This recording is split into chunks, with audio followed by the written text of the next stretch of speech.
How to download apps from Safari. Hello guys, this is Atticus and welcome back to another tutorial video. In today's video, I'll teach you guys how you can download apps from Safari.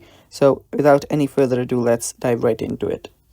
So the first thing that we'll need to do is head over to our settings and change a few settings. So for that, scroll down and there you should find screen time. Head over to screen time, and on your screen time, if you scroll down again, you should find content and privacy restrictions. Head over there. If it's turned off, turn it on, and there you will see iTunes and App Store purchases.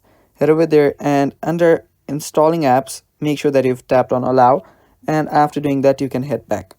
Now you should also see store, web and series, stuff like that. If you want to change your few settings there as well, we can do that as well. But after doing that, you can simply open up your Safari.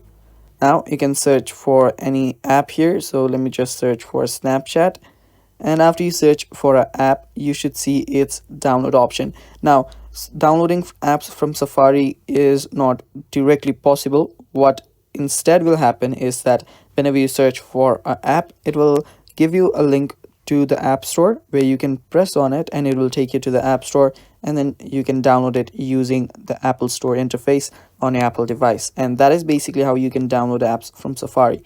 And that is all for today's video guys. Thanks for watching. Stay tuned for more, and bye bye. Take care.